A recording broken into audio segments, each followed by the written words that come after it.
खिड़की में मिल जाएगा। आवाज दो, आवाज दो, हमारी मांगे पूरी करो, नीच को बंद करो, बंद करो, बंद करो, नीच को बंद करो, बंद करो, बंद करो, हमारी मांगे पूरी करो, पूरी करो, पूरी करो, नीच को बंद करो, बंद करो, बंद करो, खनन को बंद करो, बंद करो, बंद करो। माफिया तेरी दादागिरी नहीं चलेगी, नहीं चलेगी, खनन माफिया तेरी गुंडागर्दी, नहीं चलेगी, नहीं चलेगी, खनन माफिया तेरी तानाशाही, नहीं चलेगी।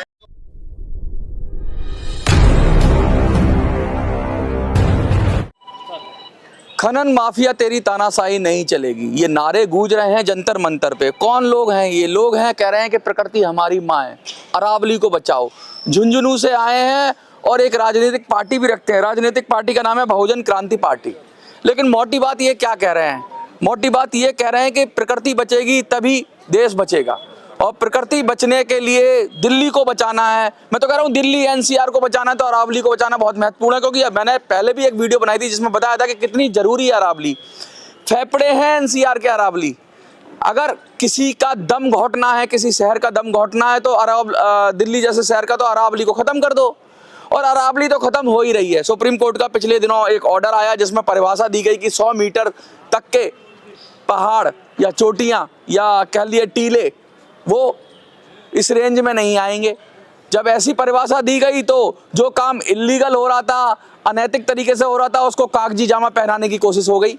यानी कि अब तक जिसको हम अनैतिक मानते थे या गैर कानूनी मानते थे, वो काम उस परिभाषा के जरिए अब कानूनी हो गया। लगातार एक जाबाज पुलिस अधिकारी ने भी जान गंवाई थी। आपको पता ही है वो वाकया कि कैसे खनन माफिया को रोकने गया और उसके ऊपर डंपर चढ़ा दिया गया, वो भी मैंने बताया आपको। लेकिन ईमानदार पुलिस वाले काम नहीं कर पाते और पूरा जो बेईमान है उनकी नाक के नीचे से पूरी पहाड़ी की पहाड़ी गायब हो रही है। और ये पहाड़ी किसकी अमानत है? ये पहाड़ी हम सब की अमानत है, पूरे दिल्ली एनसीआर के 10 करोड़ लोगों की अमानत है ये। और अमानत में खयानत हो रही है तो कुछ लोग प्रोटेस्ट कर रहे हैं कि भाई ऐसा मत करो। जो प्रोटेस्ट कर रहे हैं तो उनका थैला और वो प्रशासन ही उठा के ले जा रहा है सारा सामान। क्या हो रहा है इस देश के अंदर? क्या कोई कानून है? अगर ऐसे ही चलता रहा तो ये किसके लिए गड्ढा खोद रहे हैं हम लोग? थोड़े से पैसों के लिए, थोड़े से कच्चे लालच के लिए हम पूरी तरीके से क्या बर्बाद नहीं कर रहे हैं अपनी प्रकृति को? और क्या सोच रहे हो कि प्रकृति अगर बर्बाद हो जाएगी तो तुम बस जाओगे? बर्बादी तो तुम्हारी भी होनी है। ऐसे ही लोगों से मैं मिलूंगा, जाबाज लोग हैं, प्रकृति को अपनी माँ कह रहे हैं, अरावली बचाओ भविष्य बचाओ की बात कर रहे हैं। कोई तो खड़ा हुआ जो अरावली बचाओ भविष्य बचाओ। लेकिन आपको प्रशासन को सहूलियत देनी चाहिए। प्रोटेस्ट कर रहे हो आप, और प्रोटेस्ट करना हमारा फंडामेंटल राइट भी है। आप ही को उठा लिया, मेरा सारा सामान वहाँ से छीन लिया गया। हम लगातार 60 दिनों से लगातार धरने दे रहे हैं।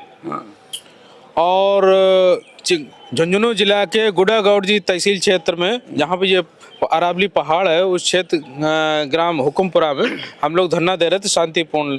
कल शाम की घटना है कि हमारे एकदम एकाएक इतना फोर्स आ गया, शायद पूरे जिले का फोर्स आ गया हम लोगों को उठाने के लिए, हमारा सामान जब्त करने के लिए। तमाम ट्रक आ गए और उन्होंने हमको सिर्फ हमें कहा कि आप ये नोटिस लीजिए। मैंने सिर्फ पढ़ भी नहीं पाया और उन्होंने कहा नोटिस ले लिया, फोटो खींचा और हमारा नोटिस छीन लिया कि आपको नोटिस प्राप्त हो गया। हमने कहा भाई हमने अच्छा, मतलब पढ़ने भी नहीं दे रहे। हाँ, और क्या आपको नोटिस मिल गया? मनसा से आए हैं। हाँ, तुरंत उन्होंने मेरा सारा सामान ले लिया। यहाँ तक कि हमारा आटा का बोरी था, हमारे और जो जरूरी कागजात थे, वहाँ पे माइक था, वो सारा सामान ले गए। इतनी तेजी फोर्स में अपराधियों को पकड़ने में इतनी तेजी दिखाती है क्या पुलिस? किसी और काम के लिए इतनी तेजी दिखाती है क्या? आपको हटाने में क्या वजह रही कि आपको हटाया गया? कोई ऐसा जगह था कि आपने रोड जाम कर रखा था? कोई ऐसी जगह थी जहाँ से आपका नुकसान हो रहा था लोगों के लिए? अगर बैठे होंगे कहीं तो क्या ऐसा कुछ कारण था जिसकी वजह से आपको हटाना जरूरी था? श्रीमान जी, ये मानवता की हमारी लड़ाई, और इसमें लगभग 5 गांव के लोग वहाँ बैठे हुए थे। अच्छा, कहीं ऐसा ना हो कि आग चिंगारी जो सुलग गई है फैल ना जाए, सब लोग आ जाएं, पहाड़ पर आ जाएं पहाड़ को बचाने के लिए। सरकार लूटना चाहती है, जनता बचाना चाहती है, ये कह रहे हैं आप? जी जी जी जी। झुंझुनू प्रशासन मुर्दाबाद। अच्छा, बहुत ही। और हमारे साथ एक चाचा भी हैं, प्रकृति बचाओ हमारा धर्म है, क्या कहेंगे आप, क्या हो? हम ये कहेंगे कि 29 दिसंबर को हाँ दिन के 2 बजे बहुत ही हैवी ब्लास्टिंग हुआ। उस ब्लास्टिंग से हाँ हमारे मकान धस गए, हमारे कुएं धस गए, हमारी जमीन धस अच्छा, गई। आप कह रहे हो अभी भी खनन हो रहा है, ब्लास्टिंग हो रही है? अभी भी हो रहा है। अभी भी हो रहा है। और अब- तो आप लोग जो रह रहे हो पहाड़ के साथ सामंजस्य तालमेल बना के रह रहे हो, नहीं, सरकार करवा रही है वो हैं? तो सरकार करवा रही है। कल बैठ के सुप्रीम कोर्ट ने भी ऑर्डर पास कर दिया था, फिर वापस लेना पड़ा, दबाव पड़ा उसे, लोगों ने हाँ, तो प्रोटेस्ट किया, वो ले- आज फिर शायद सुनवाई है। क्या तो- कहेंगे नई परिभाषा के लिए? तो वो ब्लास्टिंग अब भी हो रही है और अब भी ब्लास्टिंग से हमारे मकानों में तरेड़ आ रही है, कोयले ये आ रही है। ब्लास्टिंग क्या कानूनी रूप से हो रही है कि इलीगल हो रही है? इलीगल हो रही है, कानूनी नहीं है। कानूनी अनलीगल है। उनके पास चेजा पत्थर का ब्लास्टिंग नहीं है। अच्छा। उनको ग्रेनाइट का लाइसेंस दिया था छोटा सा, अच्छा, लेकिन उन्होंने पता नहीं कैसे चोरी छुपे उसको चेजा पत्थर में करवा लिया। ना खाता ना भाई, जो अधिकारी लगाएं वही सही। हमारे साथ कुछ महिलाएं भी हैं। क्या नाम है आपका? सुलोचना। इसे नीचे करिए। सुलोचना जी, क्या कहेंगी, कैसे आई आप जंतर मंतर, कौन लाया आपको? मैं तो खुद ही आ रहे हैं कि बैठे बैठे तंग आ गया। हाँ पहाड़ी तो पूरी ने फोड़ दी नहीं, हाँ, और मकाना भी तोड़ दिया, हाँ। और कुआं भी मारा 10 का पानी पीऊ ना, हमारी पूरा बूंद गांव को का नहीं। गांव उजाड़ दिया आप कह रहे हाँ, हो? पूरा गांव का गांव उजाड़ दिया। हाँ। हैं? कितने टाबर- लोग हैं गांव में?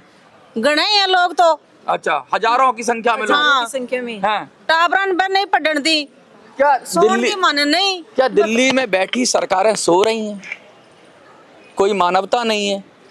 अरे पहाड़ तोड़ रहे हो तो कानूनी तरीके से तोड़ोगे ना, कोई परिभाषा बनाओगे। और ये जो लोग प्रकृति पर जिंदा हैं, जो पहाड़ों के साथ सामंजस्य बनाकर रह रहे हैं, पहाड़ तोड़ा तो तोड़ा, पहाड़ तोड़ा तो एनसीआर के लोगों को मारोगे।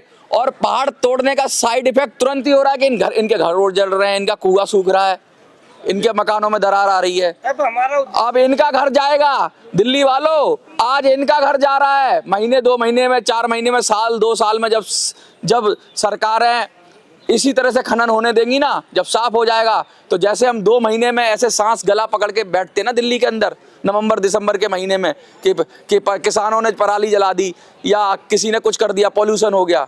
पॉल्यूशन नहीं है, ये अरावली को खा गए हैं, ये दानव अरावली को खा गए हैं, उसका ये परिणाम है। सर अब हमारे अत्यधिक बहुत दुखी है। 200 से घर से अधिक दरारें आ चुकी हैं। 100 ट्यूबवेल हमारे दहशत हो गए हैं। 24 घंटे हेवी मशीन चलने के कारण हमारे बच्चे पढ़ाई नहीं कर पा रहे। पशुधन हमारा बर्बाद हो गया, फसल हमारी बर्बाद हो गया। और जो हमारी स्कूल है 800 मीटर पर भी है ग्रामीणों की, वो बच्चे पढ़ाई नहीं कर पा रहे। ये जो प्रशासन खनन माफिया से मिलकर और लीज को जानबूझ के चला रहा है कि ये तो चलाएंगे। और यहाँ ये तक आपकी अकेली लड़ाई नहीं है, ये पूरे देश की लड़ाई है। एक बात और बताइए, अभी एनसीईआरटी के एक चैप्टर की बात होती है, सुप्रीम कोर्ट में सुनवाई है कि एनसीईआरटी में लिख दिया गया कि भाई जुडिशरी में भ्रष्टाचार है। जज के घर में पैसे मिले, सबको पता है कितना सारा पैसा मिला। कोई तो ये बड़े लोग हैं, ये किताबों में कहीं कोई इनके बारे में बोला जाए तो ये उसको भी मिटाने की कोशिश करते हैं। और ये साफ साफ पहाड़ को खाया जा रहा है, ये इनको नहीं दिख रहा, इसको भी रोकने की कोशिश करें ना। अरे अच्छा दिखना चाहते हो न्यायपालिका, तो अच्छा करो भी तो सही, ये बचाओ ना अरावली को। ये कोई छोटा मोटा चोरी थोड़ी ना किसी घर में कर लिए तो पूरा पहाड़ी चोरी हो रहा है। क्या कहेंगे आप? श्रीमान जी, इस समय किसी भी न्यायालय में जाइए, जज के 2 फुट के पास में बैठा वाला व्यक्ति बिना पैसा लिए तारीख नहीं देता, मगर कहना अपराध है। कहिए मत, हाँ, ये अपराध है, मगर जो हो रहा है वो देखते रहिए। ये अरावली पहाड़ का जो लड़ाई है, ये हमारी व्यक्तिगत लड़ाई नहीं है, ये पूरे देश की लड़ाई है, मानवता की लड़ाई है, आने वाली पीढ़ियों की लड़ाई है। आप सब लोग मेरा साथ दीजिए। आज हमारा घर टूट रहा है, कल तुम्हारा घर टूटेगा। लगेगी आग तो आएंगे कई घर जद में, यहाँ पर सिर्फ हमारा मकान थोड़े है। मैं अरावली की बात जब हम कह रहे हैं, लगातार बोल रहे हैं अरावली, क्यों?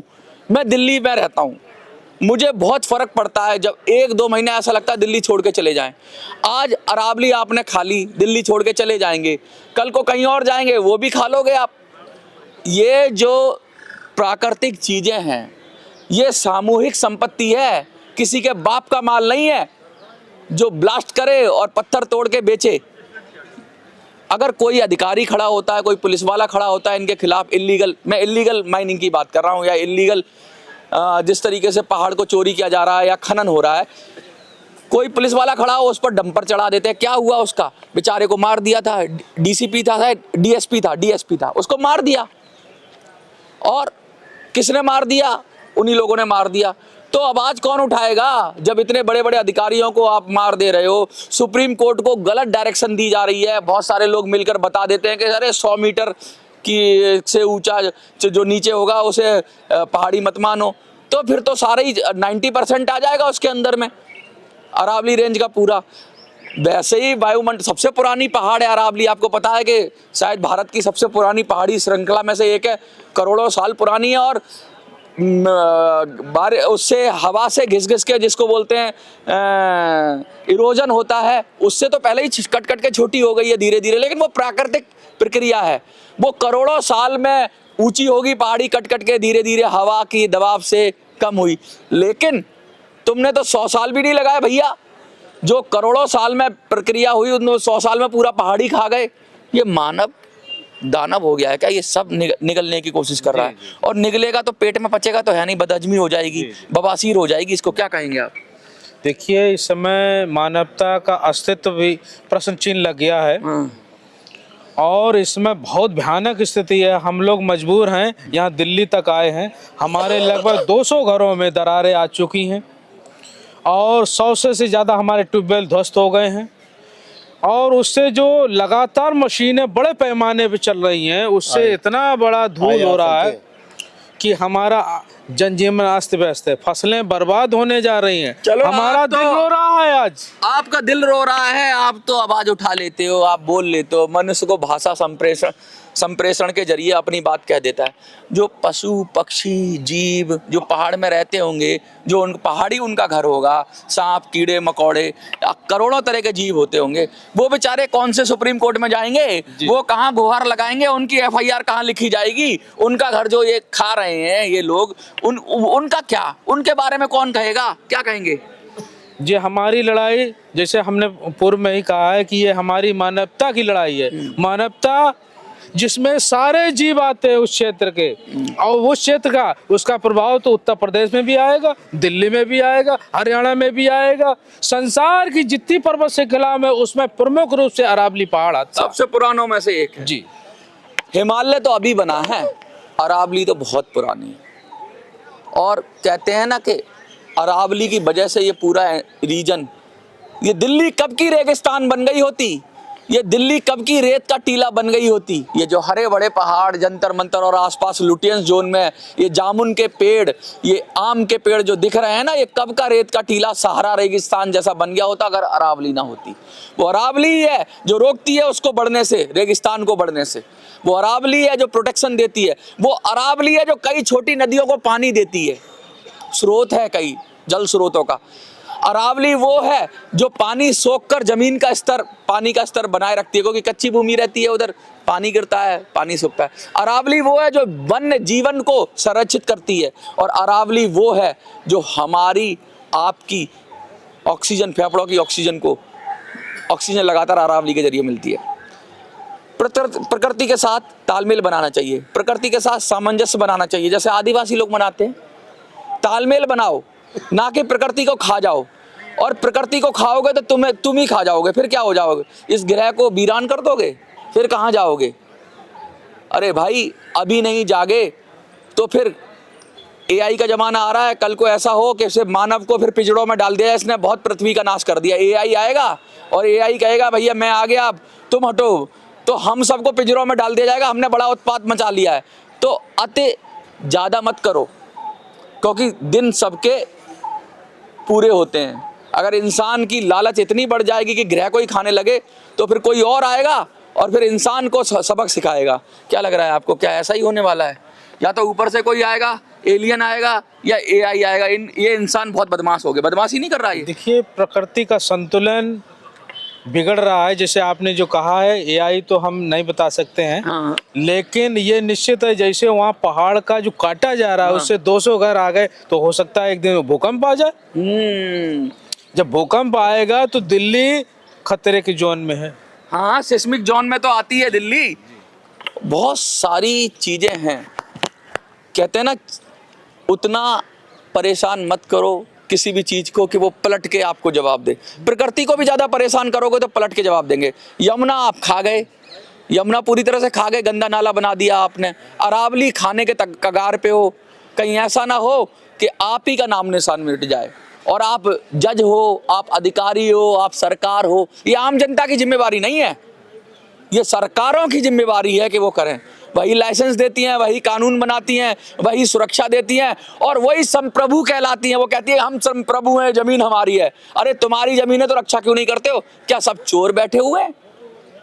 क्या सब मक्कार बैठे हुए हैं? मैं ऐसा तो नहीं कह रहा कि सब मक्कार बैठे हुए हैं, अच्छे भी लोग हैं। तो अच्छे लोगों को अब कस के बोलना पड़ेगा। और ये जो मक्कारी चल रही है, ये धूर्तता चल रही है, ये हमारे सबके परिवारों पर, सबके बच्चों पर अटैक डालेगी। अरावली नहीं बचेगी ना, तो मुझे लगता है हम भी नहीं बचेंगे। और कल को ये नई संसद बना ली, नया सुप्रीम कोर्ट बना लिया, अरे लोग ही नहीं होंगे तो क्या करोगे? ये भी खंडर हो जाएगा। इसमें भी सुप्रीम कोर्ट में और संसद में भी कहीं से नहीं पत्थर लगा होगा कोई, तो उसका भी सोर्स कहीं ना कहीं अरावली से होगा। आपको इतना जबरदस्त रोष है पूरे देश में, जनता में। सरकारें चद्दर ओढ़ के सो रही हैं, अरावली कटती जा रही है, इलीगल तो कटी रही थी, लीगल भी करने की कोशिश की, उसकी परिभाषा बदलकर आज फिर सुनवाई है। क्या कहेंगे, क्या नाम है? देखिए, मेरा नाम आनंद कुमार राजपूत है। अरावली ये राजस्थान की शान है, और अरावली ये क्या है, ये आने वाली अगर ये ध्वस्त होती रहेगी और जो प्रशासन है, कोई भी केंद्र सरकार है, इस पर अगर ध्यान नहीं देती है, तो अरावली जो हमारे आने वाली पीढ़ी है, ये राजस्थान की शान और हमारे देश की शान कौन छिपाएगा? देश की शान है, और शान नहीं है, शान इन्होंने शब्द कहा, शान गर्व का प्रतीक होता है। मैं तो कहता हूँ जान है।